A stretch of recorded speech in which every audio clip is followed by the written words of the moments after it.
Hello, and welcome to your weekly energy forecast of sorts.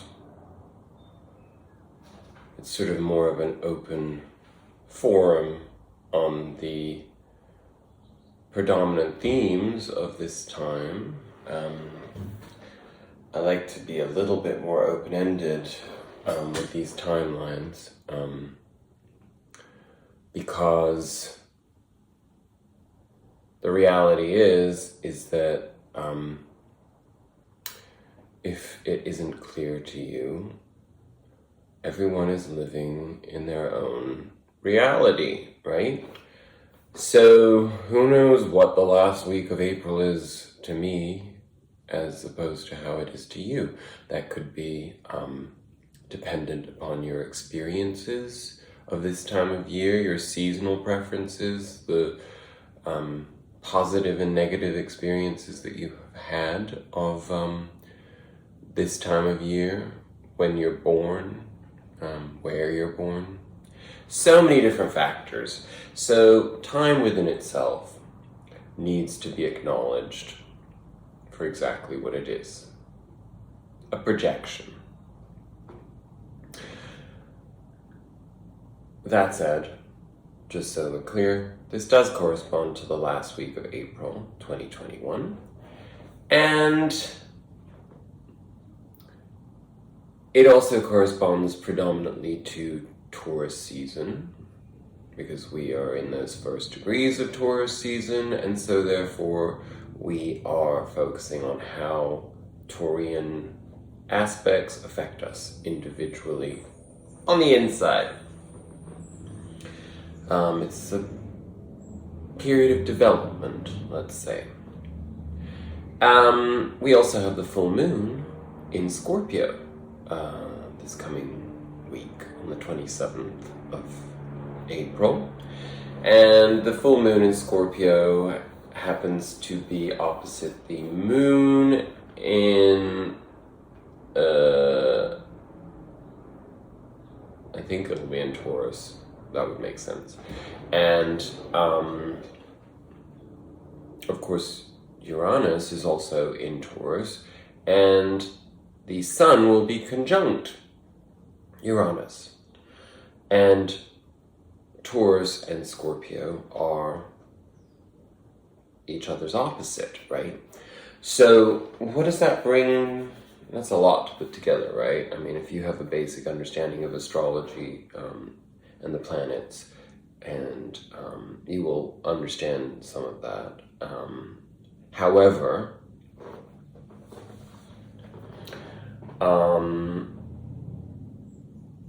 it's complex to define exactly what that means, mainly because Scorpio is one of the most difficult astrological signs to pinpoint. So I have to go intuitively with my interpretation of what this full moon in Scorpio wants us to focus on. And, Scorpio is ultimately about the transition, what we perceive as endings as human beings, into the mystical, spiritual, unknown. And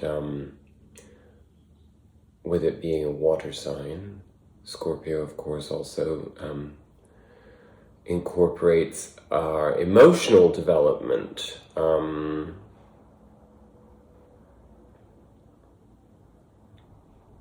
how these larger concepts, which we consider the mysteries of life,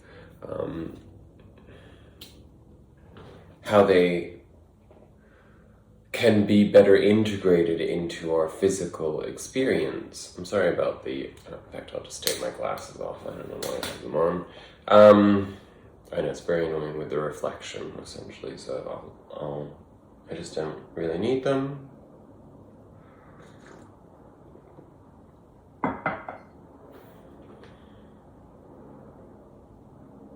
So, putting all of these things together, you're thinking to yourself, okay, so Taurus Taurus is all about grounding ourselves in that earthly experience, right? And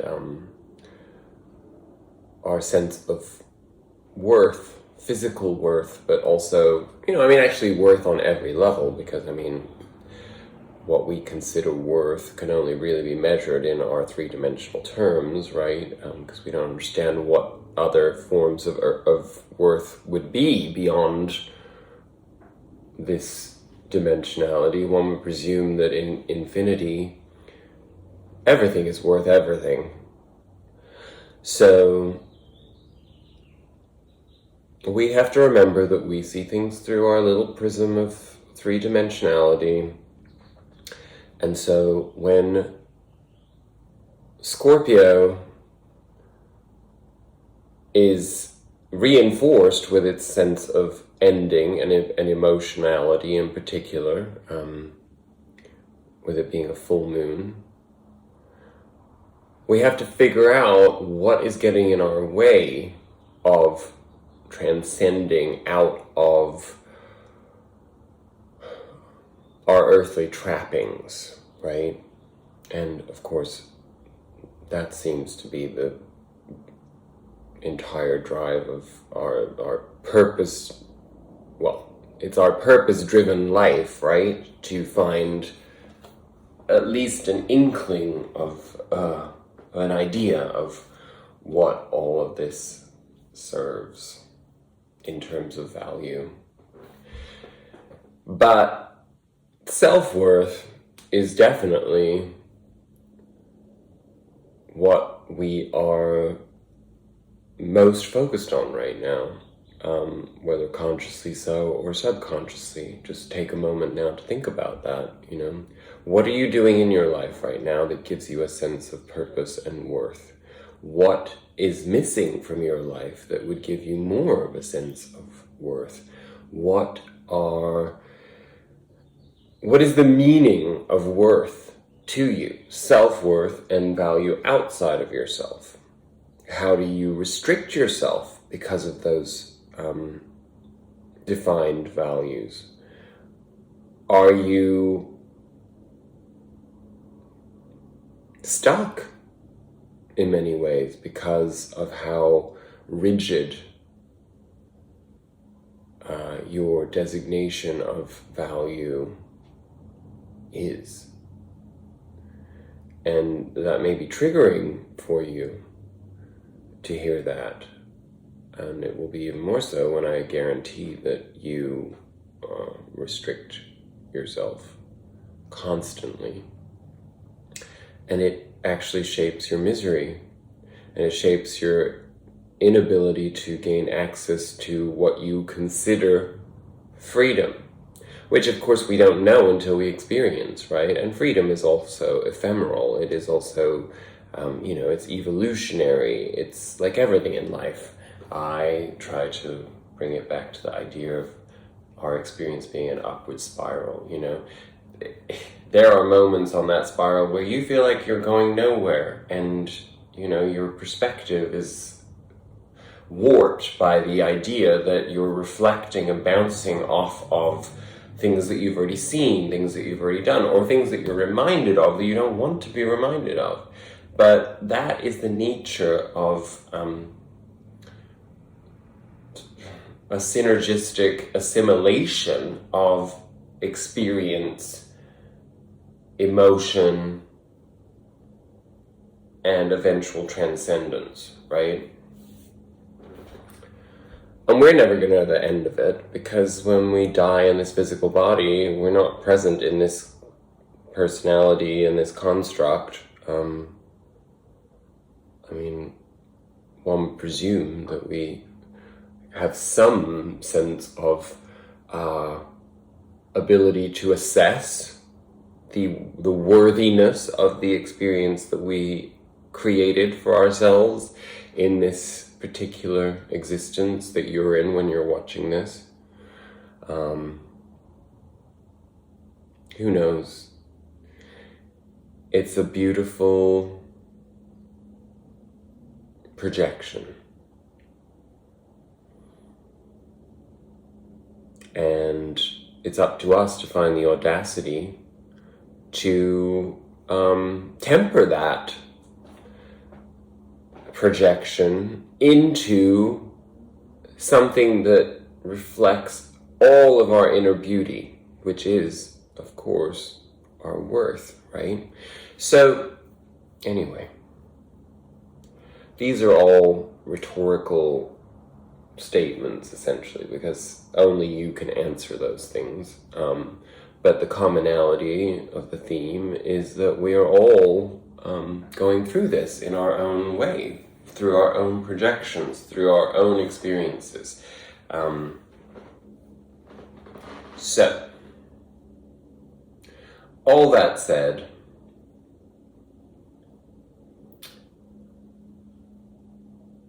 in that projection, it's also important to remember that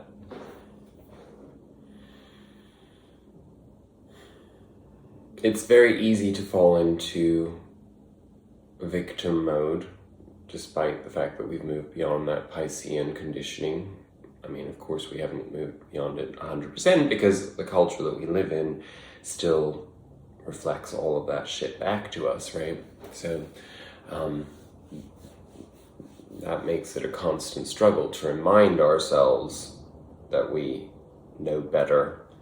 But I was thinking about this based on the idea of, the old adage, fool me once, shame on you, fool me twice, shame on me. And, there's always this lingering sense when you state that there's got to be more to that combination of, it's like that's pure duality, but one is based in victimhood and the other is based in blame, whether towards yourself or the other, They're really literally reflections of exactly the same thing. So beyond that is accountability on both parts, which is shame on both of us if you're fooled a third time, right? And that sums up pretty much everything going on in life right now. And I'm going to leave you to think about that. Again, say it to yourselves and reflect on it. Fool me once, shame on you. Fool me twice, shame on me. Fool me 3 times, shame on both of us. There's some depth in that, even if it sounds frivolous.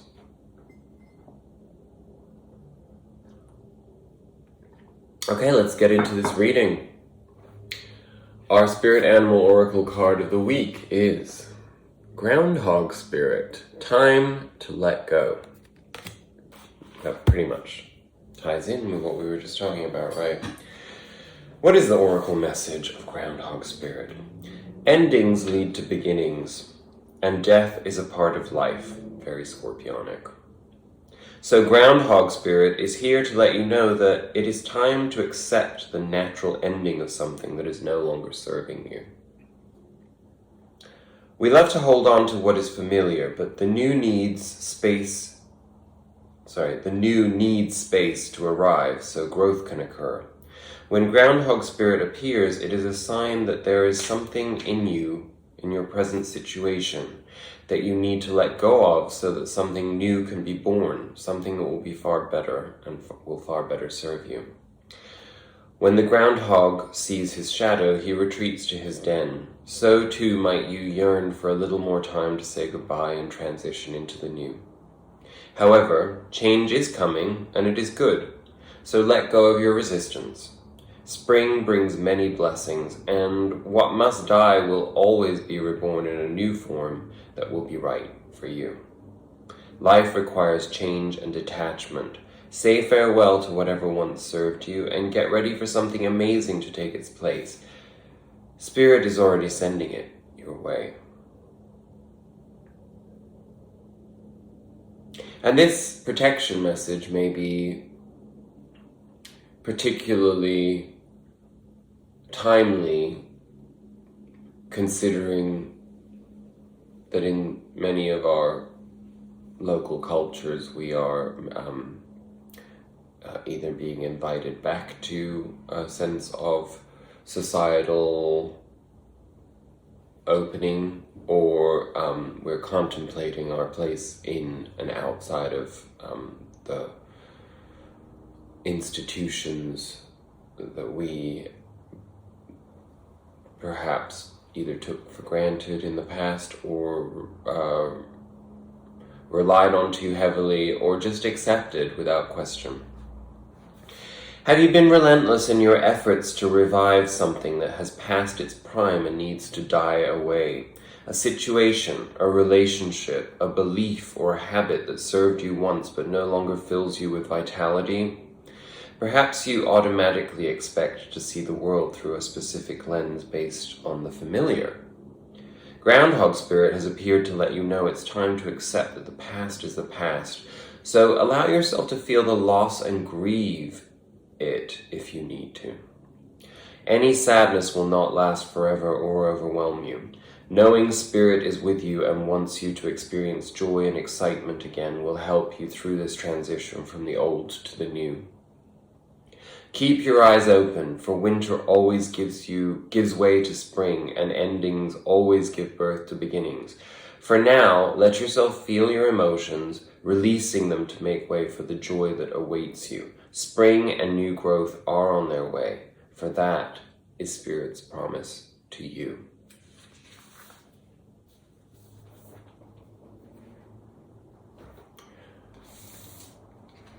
And interestingly, I didn't expect these cards at all, actually, from our Sacred Destiny Oracle. The first card that came through was Community. And I'd say that's a pretty happy looking card, right? And it was clarified with the Pleasure card. So let's read those two messages and see what they have to say to us. For Community, the sacred landscape wants you to know support is all around you, even if you are not consciously aware of it. Allow yourself to be supported. Allow yourself to be supported. And if you're not feeling supported, let me add, because I don't want to use the term guilty. I'm susceptible to this myself. Very often it's because we're not actually looking in the right places for support. That can be very problematic, and ironically, it can happen all the time without us even realizing it. Where the fuck did I put it? Oh, here we go. Give encouragement to others. The more you allow yourself to be supported, the more your dreams can come true. If you believe that you have to do it all alone, you will. Your true family is not blood relationships. Sometimes the strongest family ties are friends who know who you are. Sometimes they are your ancestors and soul family who reside in spirit. This card speaks of finding your community and your people. It is a card of remembering that your people are at your side, believing in you, loving you, and stranded. It's meant to say standing strong beside you, but it actually does say stranding. Call on your community and ask for their assistance. They are only a thought away. And I think we should take a moment to think about that. What do you define as your community, and what is it that you actually want to get out of your community? Because, I mean, that's a difficult thing to answer, you know? I mean, when I look at my own life, several years ago, the most important thing to me was having a social infrastructure that supported my desire to, for the more indulgent pleasures of life, which weren't actually most of the time pleasures. They were just escapist indulgences. But, you know, who wants to be the most socially active out in society and culture? Who wants to drink the most alcohol and be the most irreverent and carefree? I say that in inverted commas or quotation marks.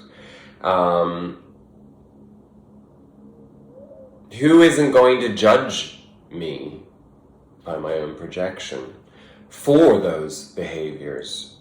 In other words, who is not going to hold me accountable? Who is not going to challenge me to step up to being a better version of myself and not to just fall into escapism all the time, not to fall into victimization all the time? And, you know, can you figure out how to choose people who want the best for you and who are invested in you? Can you receive their love? Or do you have a barrage of illusions and you know, preconceived notions and values, judgments in place, as we talked about in the very beginning of this reading, talking about the astrology, you know, to actually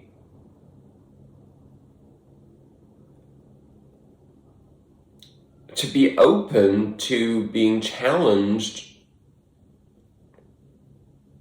into being truly loved. And again, if you don't know what love is, if you don't know what it's like to be loved, chances are that's because you've followed the same path as me, and you followed other people's definitions of what love was, you know, based upon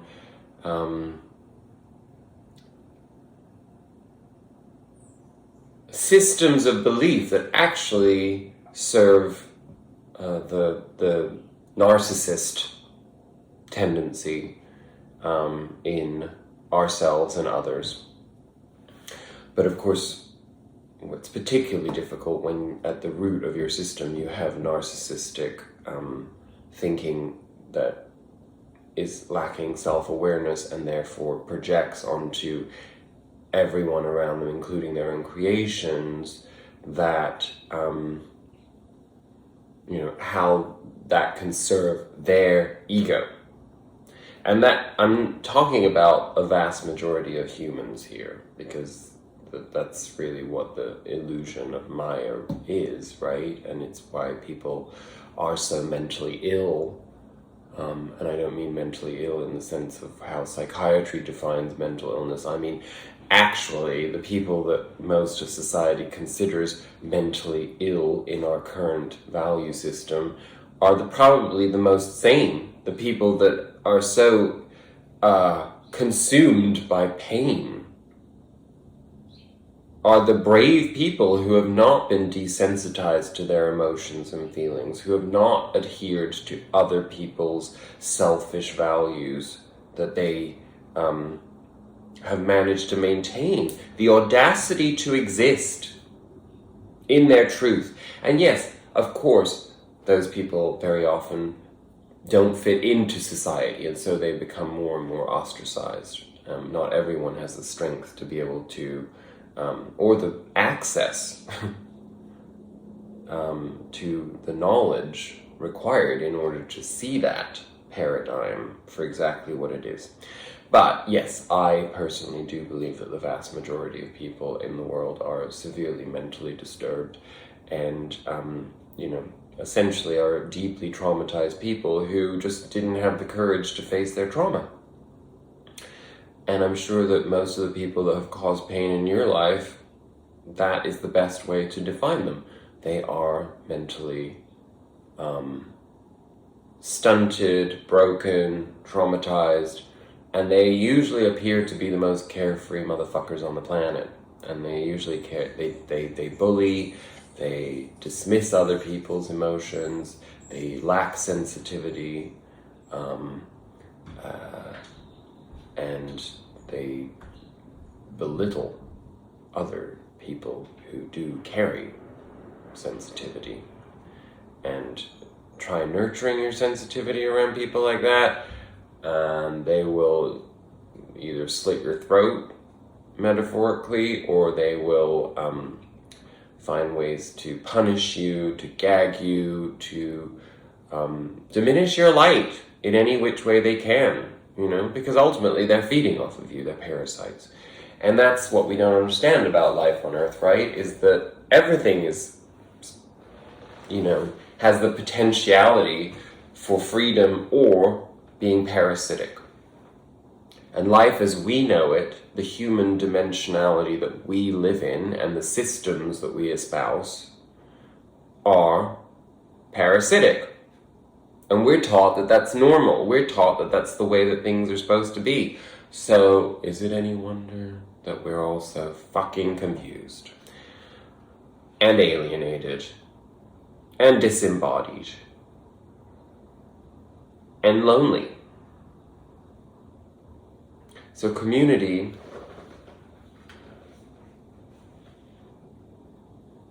think about that. And of course, pleasure as a clarifier on community, that's the next part of that question, It's not just about having community, because a lot of people also feel that they have to, in this give and take kind of perspective, they're not understanding that receiving and giving are the same thing when they exist in divine alignment. Instead, they are in the egoic space of keeping score, and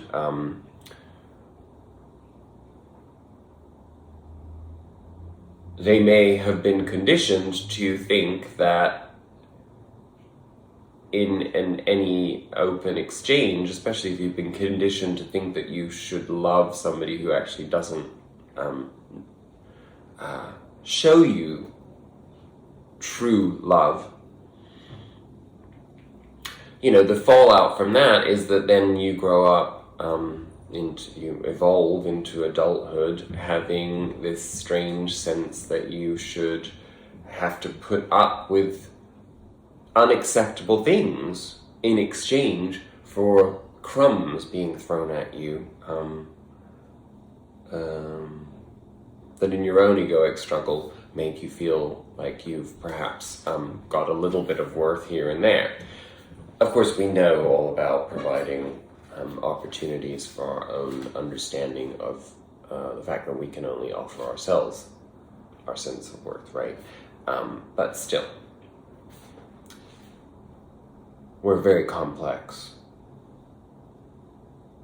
And concepts can be simplified, but, when you put those into practice, there's obviously multiple levels to think about. So what is pleasure? Savor your life, each and every part of it. Take pleasure in slowing down and experiencing each of your senses. So this is tied in with community, remember, so think about that. Taste your food with full gusto. Inhale the sense of the world around you. Enjoy the colors and textures of your life. This is truly a stop and smell the roses card. Embrace your sensuality. Move in a languid way. Let pleasure be your password into every intimate part of your life. Allow your life to be less about being productive and more about enjoying each moment with verve. And a radiant energy will flow through you in all directions of your life. So, if you want to tune out now because you don't have the time to watch this full video, then by all means, that's the message to take with you. Look for pleasure in your environment, and connect, Our senses are there to allow us to connect. They're not there to disconnect us from anything, right? You have to remember that. You have to remind yourself constantly of that, because we live in a nightmare culture that tells us that we can provide everything for ourselves by tapping into entertainment, tapping into artificial means of stimulation or artificial means of relaxation, whatever it may be, when all of the answers are there in the sense of other human beings, animals, the plant kingdom, the elements, the magic is everywhere, We don't even think about that alchemical aspect of, when you're cooking something that you love, or you cut an apple or take a bite out of an apple, and the taste, the juices, the smell, the sense of doing something, putting something good in your body, these individual, I mean, of course that can still go for you wanting to eat, I don't know, like a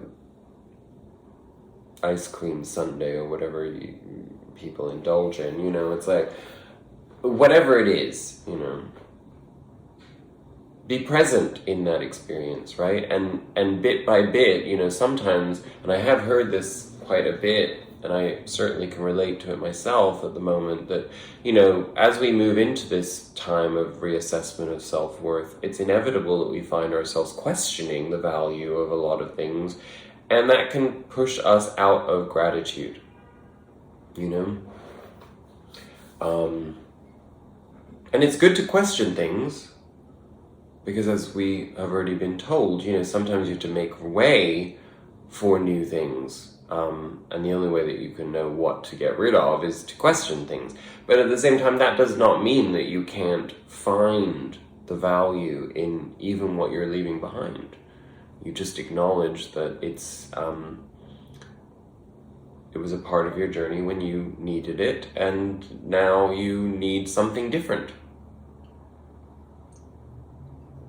That's why naturally relationships evolve either together or they split, because it's not natural for us to maintain relationships with people who are not evolving in the same way as us. And that's, you know, that could be very problematic for people that are stuck in family systems, you know, these value systems that we have that sort of exonerate people from the need to evolve. Why would anybody want to live in that? That's what I've never understood. I mean, trust me, I come from a family of ostriches, you know, people who would rather bury their head in the sand than ever face anything. And of course, I am a very problematic person to those people because I refuse to do that. I face everything with audacity, and it has almost destroyed me to have that courage. But I am here in my fullness, and I'm able to give of myself, albeit not all the time, and sometimes I fall into selfishness myself. But you have to dare to speak your truth.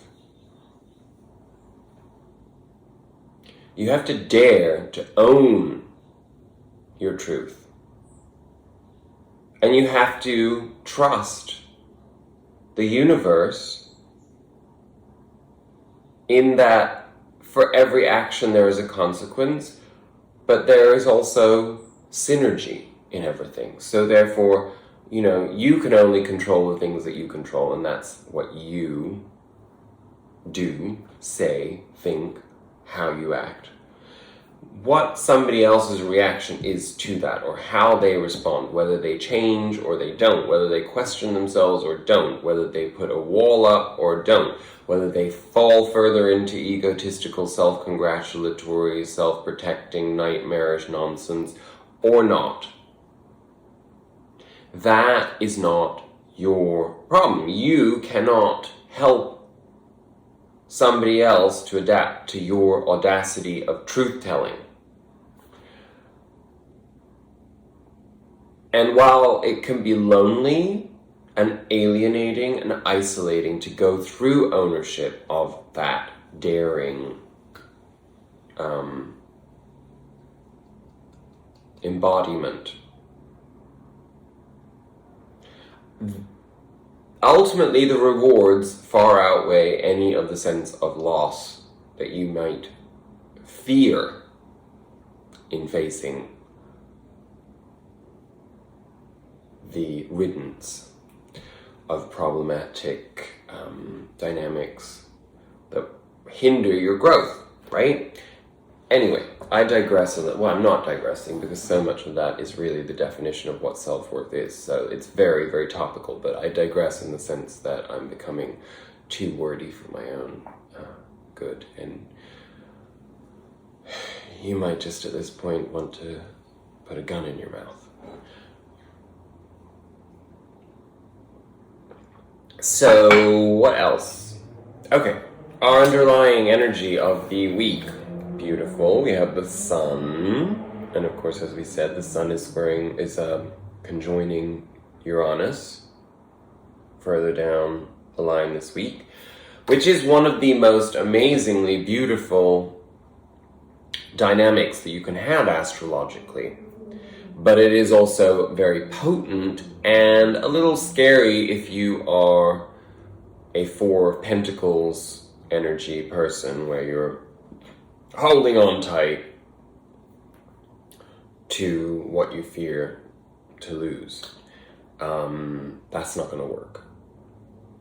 So you're going to have to loosen your grip slightly on those things to receive the Uranian dynamism blasted with sun power.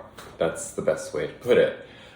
Expect the unexpected, as we keep saying. I mean, honestly, Uranus is totally like on fire at the moment. And of course, telling you to expect the unexpected means that I cannot give you any direction as to how that's going to manifest for you. But again, if you're open to it, anything's possible. I've had people that I don't even know reach out to me, and I am open to those connections. And I would probably build an entire life with anybody who came to me at this point in my life with something to offer, also seeing my worth. Because that is beautiful. That is worth living. The rest of this shit that we're all caught up in, that makes us miserable, that makes us feel less than, that makes us feel like we're comparing ourselves constantly to other people. Am I at this stage on the journey? I feel it all the time. I'm constantly in that place where I'm like, oh my God, at this point in my life, the system that I grew up in, I was taught that I need to be at this place with this security in place, with this, tapering dynamism as I shift into invisibility and societal belonging. And none of that has ever fit me. And I don't understand why people expect unconventional people to have conventional ideas or to behave conventionally. But society only works if people adhere to the rules as it has been defined, which is, of course, actually existential fascism. And that's really what our entire, we have been gaslit and brainwashed into existential fascism, essentially. Wrap your head around that one. And then take it apart. In your free time, of course. Not right now, because that would be really hard. Ow! Okay. That wasn't meant as a Michael Jackson sound. That was just literally my foot. It was uncomfortable. The Osho Zen tarot card I took to clarify the sun is New Vision, which is the Wheel of Fortune. So I'm going to read that, and maybe you'd like to look at that while I read it. Okay. And I do have to tell you too, actually, because this ties in with this, that my friend who's watching this, I love you, sent me a little book, fortune-telling book of colors. So I decided just to add a little extra fluff to my reading this week, just to open up the book to a page and see what it had to tell us. And this is what it told us. We got this. Look at the image. Those beautiful colors. These are the colors of our week. Does that make any sense to you? Figure it out. So I'm just going to quickly read what these cool colors represent, as you'll see them represented here in this New Vision. Green has a relaxing effect on the body and mind, loosening tight muscles and contributing to feelings of comfort, calm, and equilibrium. Bright or light greens can also increase reading speed and comprehension. However, gray greens, olive greens, or brownish greens can have more of a negative effect, making you feel sluggish or unwell. I'll have to think about that one. Blue. Blue is the most soothing color. While red can raise blood pressure, blue has the opposite effect. Blue also serves as an appetite suppressant, in contrast to red's ability to increase hunger. Dark blue can slow breathing and help us sleep more deeply, while light blue promotes feelings of calm and protectiveness. Purple, my favorite color, is a purifying color. Just like blue, it can suppress appetite, but also has a hand in increasing metabolism. I'm not sure that's working. But purple soothes the mind and can bring feelings of peace and restfulness to combat fear or anxiety. It can also increase creativity and sensitivity. So a little tidbit for you, care of the fortune-telling book of colors that my dear friend, who I met on an airplane randomly, like 13 years ago, sent to me very randomly too. That was a very Uranian surprise. So thank you for that little care package. It was a housewarming package. Mwah. New vision. Let me read that for you. The figure on this card is being born anew, emerging from his earthbound roots and growing wings to fly into the unbounded. The geometric shapes around the body of the figure show the many dimensions of life simultaneously available to him. The square represents the physical, the manifest, the known. The circle represents the unmanifest, the spirit, pure space. And the triangle symbolizes the threefold nature of the universe: manifest, unmanifest, and the human being who contains both. Now you are presented with an opportunity to see life in all its dimensions, from the depths to the heights. They exist together, and when we come to know from experience that the dark and the difficult are needed as much as the light and the easy, then we begin to have a very different perspective on the world. By allowing all of life's colors to penetrate us, we become more integrated. I love that. When you open up to the ultimate, immediately it pours into you. You are no longer an ordinary human being. You have transcended. Your insights have become the insight of the whole existence. Now you are no longer separate. You have found your roots. Otherwise, ordinarily, everybody is moving without roots, not knowing from where their heart goes on receiving energy, not knowing who goes on breathing in them, not knowing the life juice that is running inside them. Sometimes I have to say that the Osho messages, while beautiful, are written in a way that I guess if you heard Osho reading them, they seem more wise and delivered with more practicality, but he had a very specific cadence of speech that doesn't always translate when I'm trying to read this shit. It is not the body, it is not the mind, it is something transcendental to all duality that is called Bhagavat, in the 10 directions. Your inner being, when it opens, first experiences 2 directions, the height and the depth.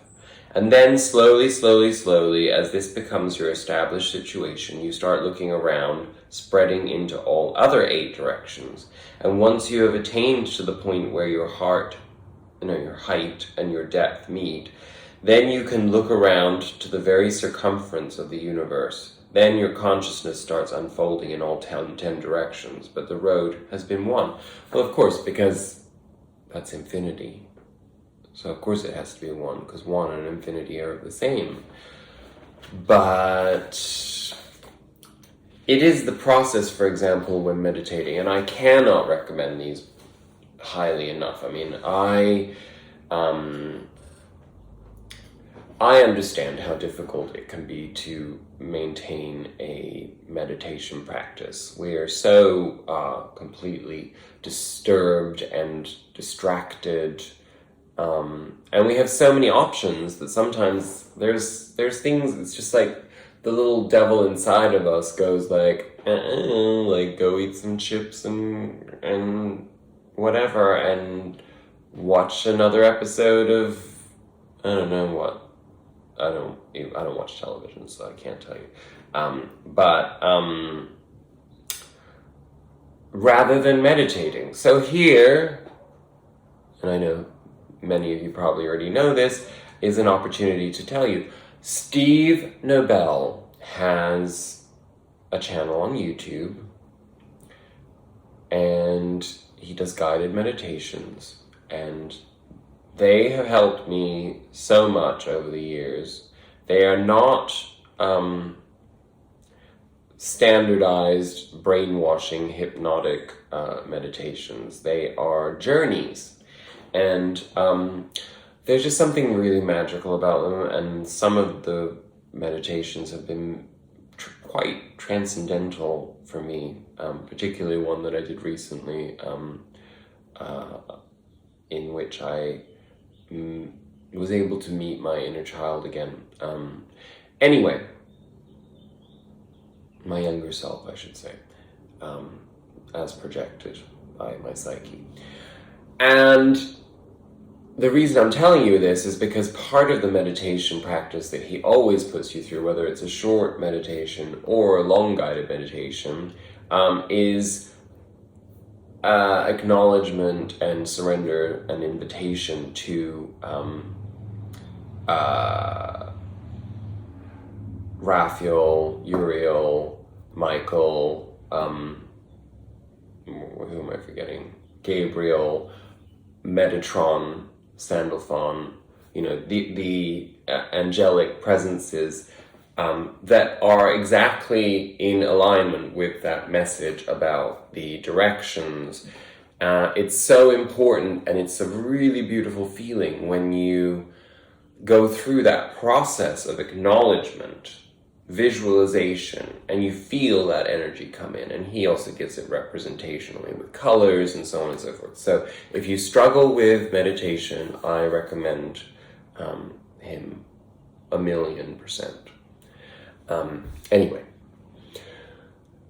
that was a message for somebody out there who needs that. Okay, so take that new vision and the sun,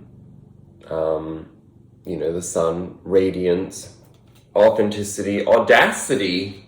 The sun is audacity. I mean, I am a Leo sun sign, so I know all about that. And I know that, I'm born at 29 degrees Leo, like late 29 degree Leo, which is the critical degree, which is very difficult in astrology. And weirdly enough, my sister is also born at 29 degrees Scorpio. So, and Scorpio is my North Node. Taurus is my ascendant. So it's very, very...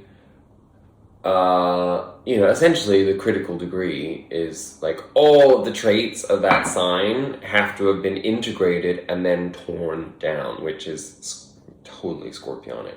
So the full moon in Scorpio will probably have me being a wired emotionally.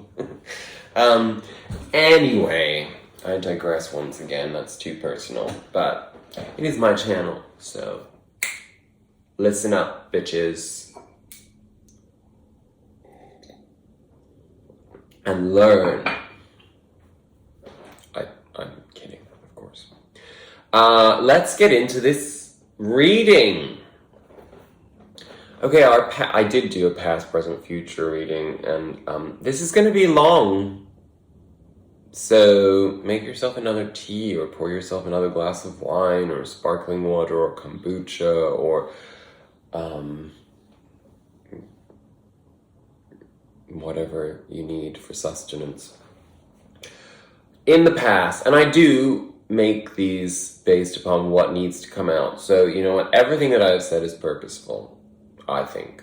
And, we are talking about a seasonal shift, and the full moon in Scorpio is a very powerful, powerful energy, and I think because of its position to the moon, and it happening with that Sun conjunct Uranus. This is, I keep getting the word enmeshment, but that's, I mean, it is a convergence, a synergistic resolution of some really, really, really intangible emotional corners being cleared out, cleaned out, and lit up, made useful, made clear to receive newness, right?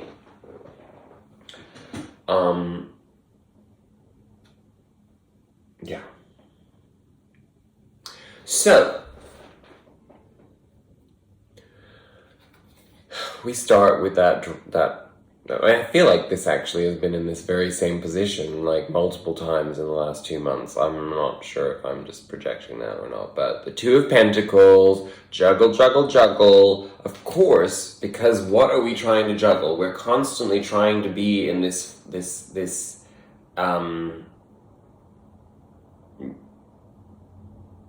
sort of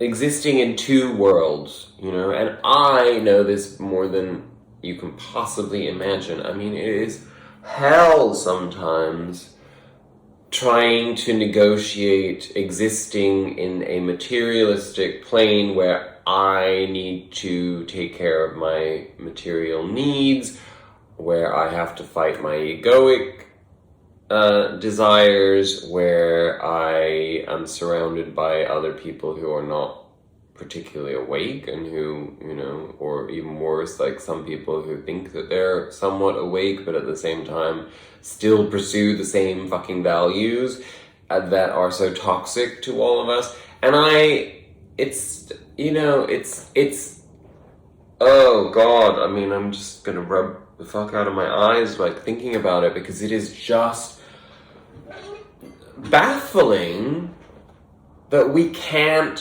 figure this shit out. You know, that it's so hard to give ourselves permission to exist in our sovereign right as fully fleshed out versions of our best version of ourselves, because we are constantly up against the wall of the man, so to speak, you know, of like, you know, dictates about what we are supposed to be, what we're allowed to be, how we're allowed to respond to this, how we're not allowed to respond to this, you know, like, and of course, this is on steroids now because of the fact that we're all like under a mandate, you know, we don't even have the illusions of freedom that we once were clinging to. And so it's really fucking confusing. And it's okay to be existentially confused. I mean, if you weren't existentially confused and you were on this spiritual journey right now, you would be so fucking weird. Like, I don't even know, that you just wouldn't. It could not exist, you know? Anyway. The juggling is a past energy. So we are making progress with that. We're making progress with it because we received something of value that gave us a sort of a better understanding of what it is that we can receive from our earthly experience. You know, that can be your very spiritual essence, you know, but the problem is it may also be, and actually I backtrack a little bit because I think what this focuses on is that in that juggling, you take the Pentacle from the Knight of Pentacles, which, you know, is stable and secure, but also it does something to us, which is this combination that came out together. The Four of Pentacles and the Emperor. Now, the Emperor as a ruler over values and systems and rules, being in the miserly Four of Pentacles energy is basically a corroboration of exactly what I just said, that we do, excuse me, I just elbowed a card onto the ground. I think what it is, and I'm taking that from that card that just fell on the floor as being like a little bit of a clarifier on that, is to bring our attention back to what the value of earthly possessions and earthly experiences is without divine. If you take the divine out of like the experience, then it's worthless and it doesn't actually exist. It's pure illusion. So being in that Four of Pentacles energy, being in that poverty consciousness mentality, being in the position where it's like, okay, well, I have an apartment or a house and I have a job and I have enough money to pay my bills and I'm able to buy my groceries and I'm able to pay my car and my insurance and blah, blah, blah. Great. By Western standards, to live in our community and culture at large, those are the basics, the bare minimum. You know, we don't look at them as the bare minimum. They're not an entitlement for some bizarre reason. But at the same time, you know, the game is that, you know, you gotta at least aim to provide those things for yourself if you want to survive in good health and with at least the very essence, the very basics of the essence of an illusion of freedom, right? Independence at the very least, as we can define that in a system that we submit to. So that's fucked up. And guess what comes along and puts a big fucking exclamation mark on that? Creativity. This is the Empress card in the Osho Tarot deck. And I'm not, well, fine, I will read it. Because it's right there, but I'm going to do it really quickly, okay? So, and I'm not holding her up, because, well, fine, okay. Take a good look at it, because of those colors again, right?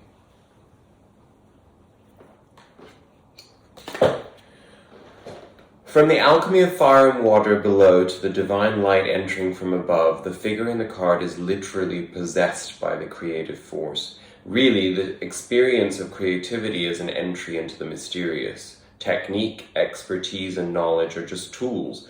The key is to abandon oneself to the energy that fuels the birth of all things. This energy has no form or structure, yet all the forms and structures come out of it. It makes no difference what particular form your creativity takes. It can be painting or singing, planting a garden, or making a meal. The important thing is to be open to what wants to be expressed through you. Remember that we don't possess our creations. They do not belong to us. True creativity arises from a union with the divine, with the mystical, and the unknowable. Then it is both a joy for the creator and a blessing to others. And I will actually add, it's like kind of funny because I've had like a real creative block. Mostly because I've been entirely focused on that shit, you know? That whole row, actually. And another Uranian thing, a friend of mine, I sound like I have so many friends. I guess I do actually have quite a few friends. But they're very, you know, everybody's all over the place. You know, we're not in one place, so it's, you know, we're all holding our light wherever we can, right? This friend in Milwaukee,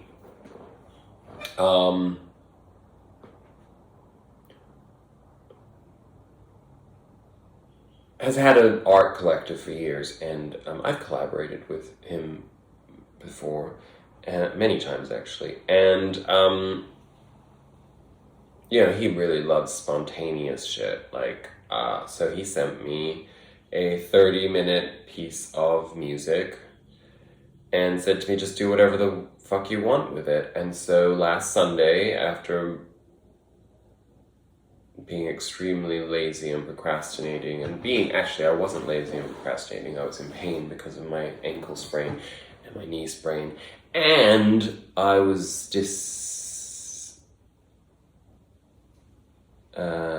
what's the word? Disillusioned, let's put it that way, by a lot of things.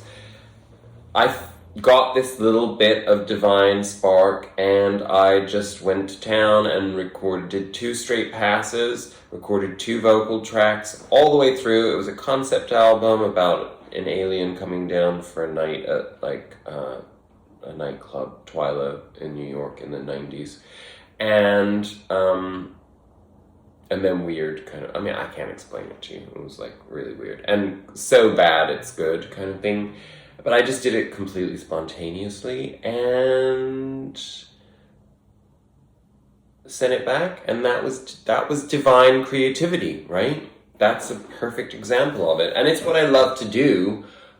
I've never been able to give myself I've given myself opportunities to have long creative sabbaticals in my life, but they've usually been mostly metaphysical and mostly about awakening and learning and undoing trauma and so on and so forth. And there's never really been a focus of legacy in any of that, because I don't really believe in the sort of the immortal legacy vibe that our capitalist culture is built upon, even though I was deeply under that illusion growing up, because I grew up at the time of megastars and, you know, like screen idols and so on and so forth. Yeah. So creativity broke the spell on that poverty consciousness is what I'm trying to say, and that's what the cards are telling us. So what happens in that flow in our present is that we find ourselves in 6 of Pentacles energy, which is the even flow. It's like when we've received divine energy through creativity, then we are able to give of ourselves. We can have the audacity, again, I'll use that word, to give of ourselves authentically to those who want to receive it. And the fucking tough part of that is there's not that many people who want to receive it. You are full of love and light and generosity and kindness. And, you know, people are so traumatized that they see that and they're just like, like, you know, they run the other way, you know. It's threatening to them sometimes. It angers people. It triggers people into having very, very dark, egoic responses. And, yeah. So, what comes of that? The very center of our reading, we have the 9 of Pentacles. So, this is like, divine is like speaking to me in live time with you guys on the interpretation of these cards, because it's like, yeah, no shit, Sherlock. It's about being satisfied in yourself. You know, you don't measure what you can give other people. Just being in that audacity of being in your authenticity and being generous in whatever way comes out of you naturally, that's enough. You are enough. And that's hard to remember sometimes because of, you know, our egoic values based around validation, the need to be validated, the need to receive a pat on the back, a hug, a kiss, a gift, a gold star, all of that. Fuck everyone. You don't need it. Just be in love with yourself. And the rest will follow. And here's that audacity card. Birthing into a fullness of existence. This is you saying, fuck you, all you fucking losers who don't see my worth. I don't need to judge you. I don't need to be angry at you. I don't need to punish you. I just need to shine my light and my truth. And light and truth and love are my philosophy. They define everything about my existence. And that's all I need to be reminded of every single day. And guess who can remind me of that? Me. You. And this is a huge, tumultuous shift for us existentially. This is the card that Osho gave us to clarify all that Six of Pentacles, Nine of Pentacles, Ace of Swords energy converging in our present. This is that Taurian self-worth. What is your self-worth? What is your worth? What is worthy? Thunderbolt is the Tower. What needs to come down? What is coming down? And that, again, it doesn't have to be like, traumatic or dark or painful or uncomfortable even. A tower can be completely voluntary. You can be completely complicit. It's just the dismantling of what doesn't serve you.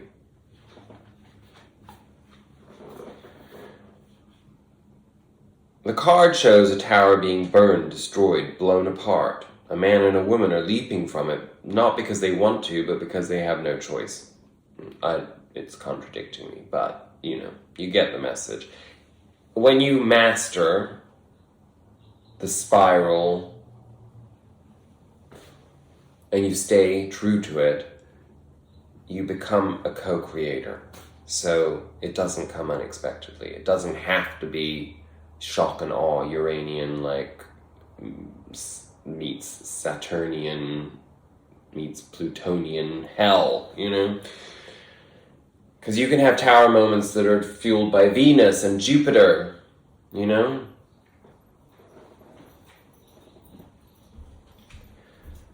In the background is a transparent meditating figure representing the witnessing consciousness. I should show you that again up close so that you got the visual in your head.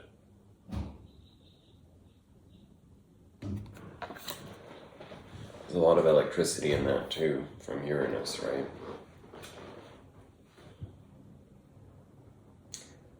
You might be feeling pretty shaky right now, as if the earth is rocking beneath your feet. Your sense of security is being challenged, and the natural tendency is to try to hold on to whatever you can.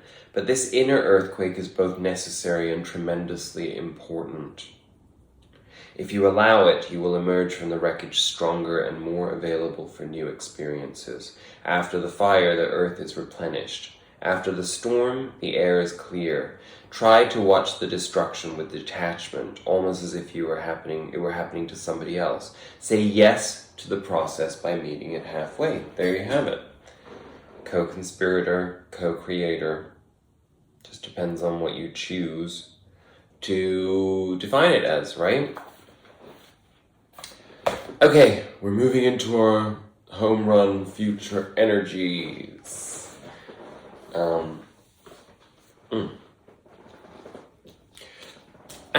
Yes. So, what is the fallout from that Thunderbolt and that Ace of Swords, along with your Nine of Pentacles, inner satisfaction, and your generosity and ability to give without measure? The Seven of Cups reversed. What is the Seven of Cups reversed? It's finally understanding that all of those illusions out there, all of those, the things of false promise, the idea that, like, oh, that bitch that I used to hang out with that, like, used to make me, like, feel like shit even though I pretended that I felt good, is not an option, for example. Whatever it is, your activity, it could be, that is a thing, alcohol could be one of those cups, and you come to the understanding, I don't get anything out of drinking alcohol any longer. I never did, but I couldn't admit it to myself before. Whatever it may be, all those false prophet cups, gone. And if you're in your authenticity and your audacity, you won't be able to lie to yourself anymore about that, right?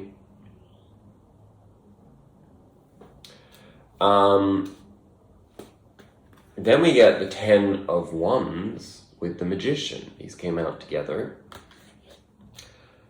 So the Magician is a reminder that we have mastery over our Ten of Wands. Our Ten of Wands is when we get to the end of a cycle, but we are so weighed down with the baggage of all the ideas, all the projections, all the pain body responses, all the, it's when inspiration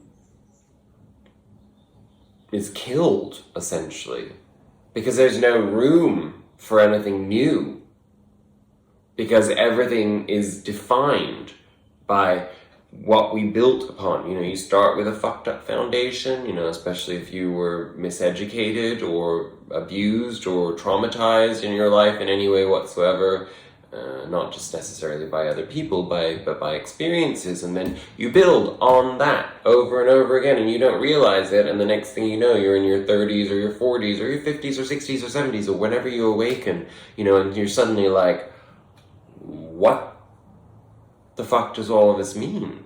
Because it's all built on one fucked up illusion that came from my response to it at a time when I did not have the sense of self-worth or the tools to manage.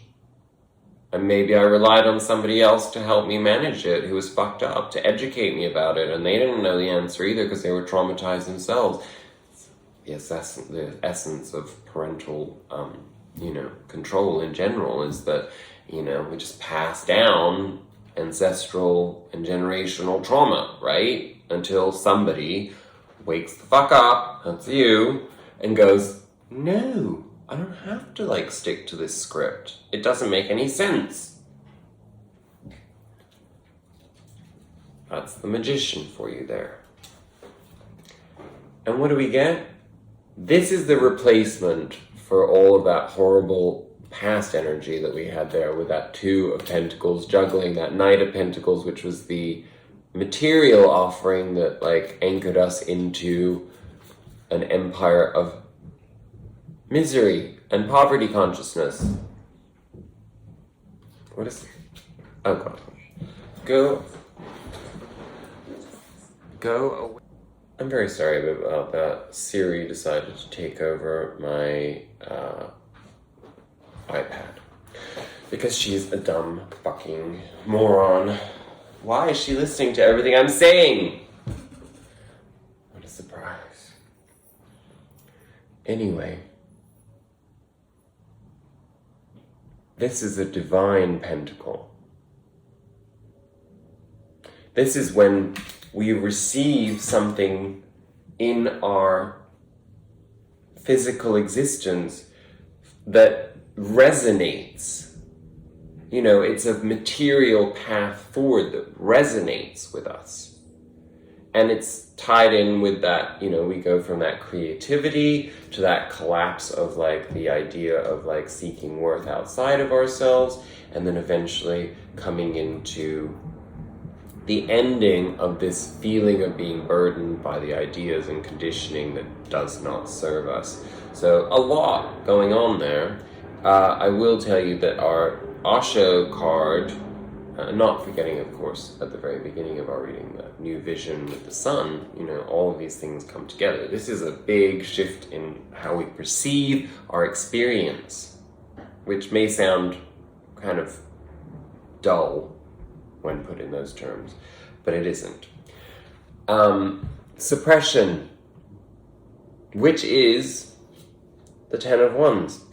So the reason that's there as our clarifier and our outgoing message is to specifically tell us that that is what we're letting go of. We're going to get a better insight when I read this as to what it is that we're letting go of in acknowledging our power, our audacity, our,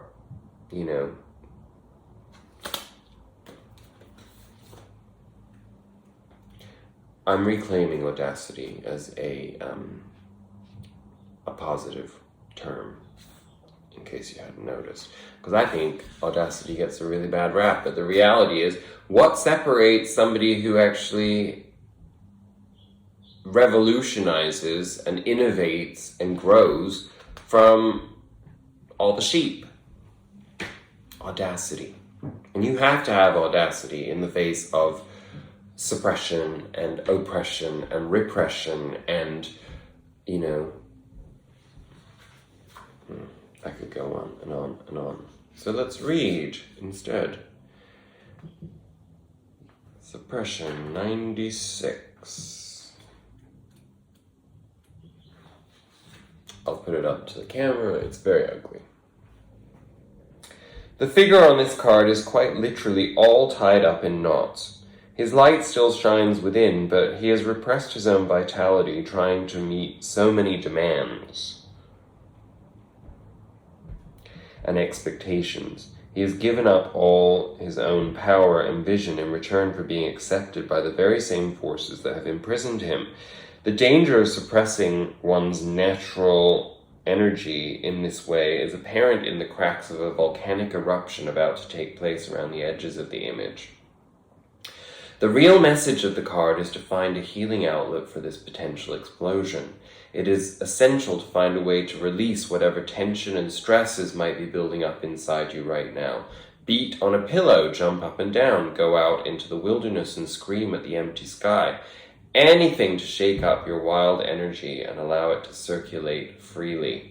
Don't wait for a catastrophe to happen. And I actually did a lot of screaming in the car yesterday, and that's why I'm a little hoarse today. Just one of those moments. I had to go to a hideous place called Tarzana to deliver something to some random person, and I had to drive over Benedict Canyon here in Los Angeles, which is a very long and winding road, and it was at rush hour traffic, and I was frustrated with my identity, with my work, with people, with my lack of stimulus outside of myself. And I just had to scream.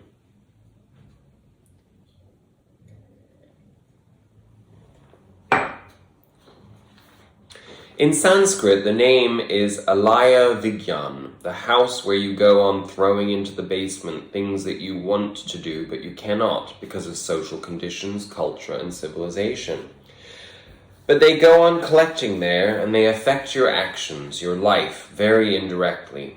Directly, they cannot face you. You have forced them into darkness, but from the dark side, they go on influencing your behavior. They are dangerous.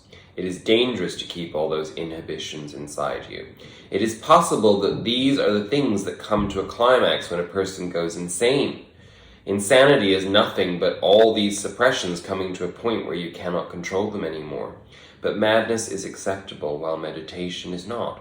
And meditation is the only way to make you absolutely sane. And having experienced a nervous breakdown and having had to go through that exact process, I am an audacious authority on that. So, on that note, what is the message here? Reach out and touch somebody's hand. Make this world a better place. Because you can. Be audacious. I love you. Namaste.